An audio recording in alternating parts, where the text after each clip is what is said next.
Ma mode d'Afrique veut dire tout simplement ma mode inspirée de l'Afrique. Et je m'inspire de l'Afrique et de ce qu'on a comme matériaux localement pour le revaloriser. Hello, je suis Inès Yaogo, promotrice de la marque Mamo d'Afrique. Vous êtes dans modèle le petit format. Je dirais que c'est venu à moi tout naturellement parce que depuis toujours, j'aimais créer de petits objets. Mais tout commence vraiment en 2016-2017 où je récupérais des chutes de tissu que je revalorisais en accessoires tels que les nœuds papillons. Et après avoir participé à un forum national de leadership féminin organisé en 2017, ça m'a motivé à commencer à poster mes créations sur les réseaux sociaux.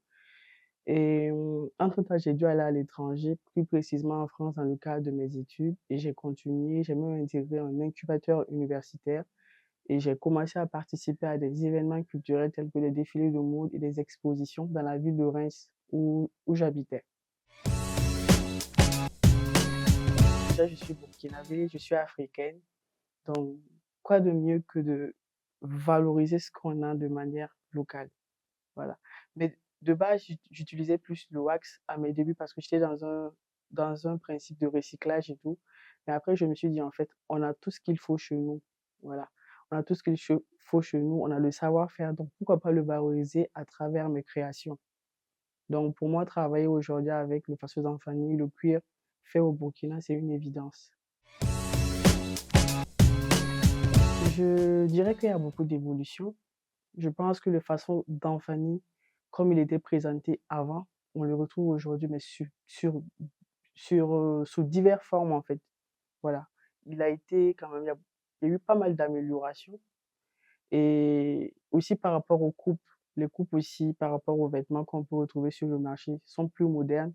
Et aujourd'hui, je pense que les Burkinabés font du faso d'Anfani des vêtements qui peuvent porter plus au quotidien et pour tous les âges.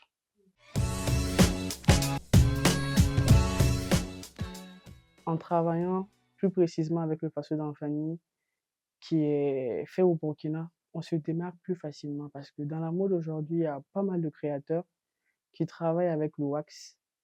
Et quand on travaille avec le wax, c'est difficile de se démarquer. Mais déjà, quand on vient avec un tissu comme le faso d'Anfani, on vient déjà avec une identité et une histoire qu'on veut raconter à travers les créations. Et aussi, ce qu'il faut préciser, c'est qu'on fait aussi vivre des artisans et des coopératives de femmes qui travaillent cette matière-là.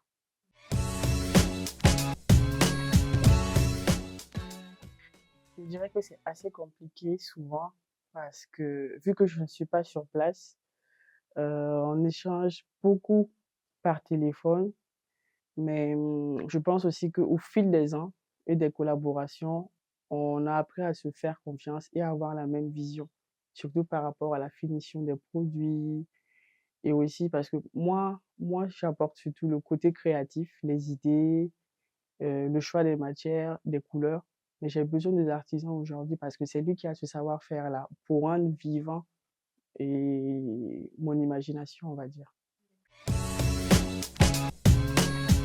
J'ai toujours voulu voyager et découvrir en fait d'autres pays, d'autres cultures. Et je pense que si on veut apporter sa part aussi dans l'édification, au développement de notre pays, c'est important d'aller voir ce qui se passe ailleurs et de revenir apporter sa pierre. Et aujourd'hui, je peux dire que je suis sur le bon chemin parce que étant en France, je participe à pas mal d'événements où je promeux justement les produits burkinabés à travers mes créations.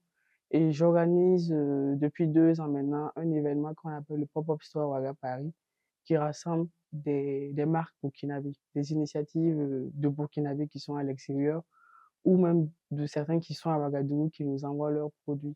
Donc c'est une manière pour moi de pouvoir faire parler du Burkina à travers la mode, à travers l'entrepreneuriat en France.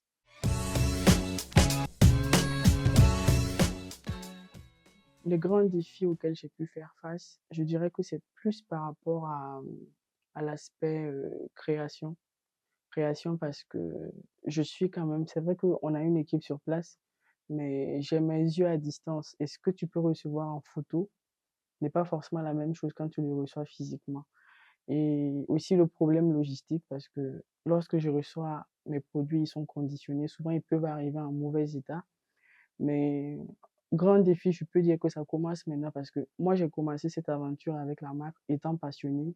Je n'attendais rien en fait du côté, économiquement parlant, j'attendais rien parce que je l'ai toujours fait par passion, à côté de mes études, mais ça a tellement grandi vite, j'ai tellement eu d'opportunités sans forcément les avoir cherchées qu'aujourd'hui, je suis vraiment obligée de mieux structurer, organiser et faire grandir cette marque-là. Donc, je pense que le grand défi, c'est maintenant. On travaille beaucoup avec du cuir animal et par rapport à la source, ça vient principalement du Kaya. Et pour les choix, vu que je ne suis pas forcément sur place pour toucher et choisir moi-même, bah, j'ai mes artisans qui s'en occupent. Ma mode d'Afrique veut dire tout simplement ma mode inspirée de l'Afrique. Et je m'inspire de l'Afrique et de ce qu'on a comme matériaux localement pour le revaloriser. Et en créant ces sacs, en créant ces vêtements, je fais vraiment un lien entre tradition et modernité. Porter le cuir fait localement au Burkina Faso, mais avec une touche de modernité pour que ça puisse parler à n'importe quelle personne, peu importe là où il se trouve dans le monde.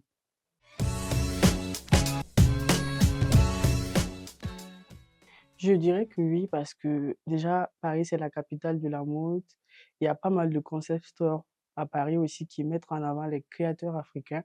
On a justement collaboré avec un concept store à Paris de Adama Paris, la grande styliste sénégalaise, où il y a pas mal de grands designers africains. Donc, avoir Mamo d'Afrique, des créations de Mamo d'Afrique dans cette boutique, ça m'a permis d'avoir plus confiance en ce que je fais et me dire en fait que avec le cuir local de Burkina, on peut encore mieux s'exporter. Et en général, les gens, vu la qualité du travail et les finitions, ils sont tout le temps surpris de voir que ça vient du Burkina Faso. Déjà, la première étape pour moi et la marque Mambo Lafix, c'était de participer au CIAO parce que vu que la marque est basée à l'étranger en France, elle est moins connue du public burkinabé alors que c'est une marque burkinabé. Les produits sont faits par des artisans burkinabés, donc il n'y a pas de raison que la marque ne soit pas connue au Burkina. Donc, c'est déjà de se faire connaître à Ouagadougou en participant à plus d'événements. euh, et par la suite aussi, c'est de pouvoir développer son activité à travers le pop-up store qu'on organise à Paris, pouvoir inviter plus d'entrepreneurs qui pourront peut-être venir du Burkina et aussi se faire connaître.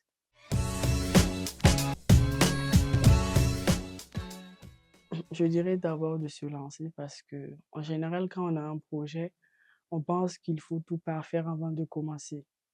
Je pense que on apprend tous les jours, on peut parfaire tous les jours et ne pas hésiter à se lancer, ne pas forcément se dire qu'il faut forcément des sous pour se lancer. Il faut aller avec les moyens de bord et essayer de faire différemment parce que je pense que on a tous nos idées créatives, mais notre manière d'être, déjà notre vision fait que ce qu'on fait sera différent par rapport à ce qu'une autre personne fait. Donc, ne pas avoir peur, ne pas avoir peur, se lancer et surtout s'attacher aux bonnes personnes, avoir un bon réseau. Voilà, ne pas hésiter aussi à demander. Merci à RDI pour l'opportunité donnée pour que je puisse parler de mon activité, de ma présence à Ouagadougou pour le CIAO. Et mon grand souhait pour le Burkina, c'est que la mode burkinabé, les tissus burkinabés puissent s'exporter à l'extérieur. Et